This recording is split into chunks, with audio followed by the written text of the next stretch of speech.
लंबे समय से चर्चा में चल रहे बाबा बागेश्वर यानी बाबा धीरेन्द्र शास्त्री आए दिन किसी न किसी विवाद में उलझते रहते हैं। इन सब विवादों के बाद एक और खुलासा किया जा रहा है। कहा जा रहा है कि बागेश्वर धाम के धीरेन्द्र शास्त्री और कथावाचक साध्वी जया किशोरी बहुत जल्द ही शादी के बंधन में बंधने वाले हैं। एक के बाद एक उलझनों और सवालों के बावजूद भी वो अपने चाहने वालों के बीच उसी तरह से बने हुए हैं। अपने भक्तों के मन की बातों और सवालों को पर्चे में लिखकर उनका भरोसा जीत लेते हैं। हालांकि कुछ सनातन धर्म के लोगों का यह आरोप है कि वो इन सब तरीकों से अंधविश्वास को बढ़ावा दे रहे हैं। क्या सच में ये दोनों शादी करने जा रहे हैं या बस ये उड़ती उड़ाती अफवाहें हैं?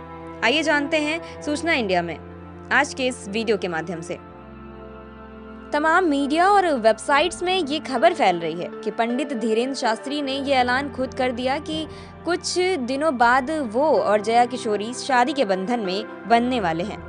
कुछ ने तो यहाँ तक कह दिया कि जया किशोरी ने कहा है कि बाबा बागेश्वर को वो बचपन से पसंद करती हैं और उन्होंने बाबा को शादी के लिए प्रपोज कर दिया है।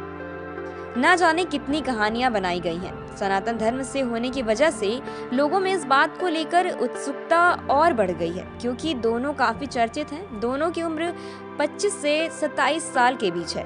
तो क्या ये बात सच है?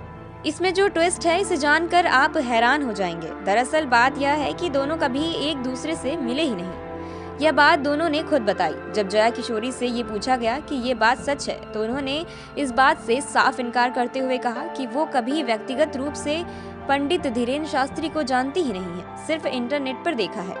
ऐसे में शादी का सवाल उठता ही नहीं है। और वो इस बात से काफी नाराज हुई कि अगर किसी का इंटरव्यू लिया जाए या उनके विषय में कुछ भी छापा जाए तो उस शख्स के मान प्रतिष्ठा और सच्चाई को ध्यान में रखना चाहिए। इस बात पर बाबा का यह कहना है कि वो साध्वी जया किशोरी को अपनी बहन मानते हैं और उनसे आज तक मिले नहीं हैं। वे फिलहाल अब इन सभी से दूर रहते हैं और ये बात बिल्कुल गलत है। ये सब बात किसी की मान प्रतिष्ठा को हानि पहुंचाती है, इसलिए सोच समझकर ही कोई भी बात फैलानी चाहिए। आगे उन्होंने कहा कि अब किसी ने ऐसी फर्जी अफवाह फैलाई तो उसके खिलाफ केस ठोक दिया जाएगा, उसे पुलिस के हवाले कर दिया जाएगा। कुल मिलाकर ये बात साबित होती है कि ये खबर पूरी तरह गलत है, मिथक है। इन सब बातों से सिर्फ भ्रम फैलाया जा रहा है। मीडिया या सोशल मीडिया पर आग की तरह फैलने वाली हर बात जरूरी नहीं कि वो सच हो, इसलिए बात की तह तक जाना बहुत जरूरी होता है।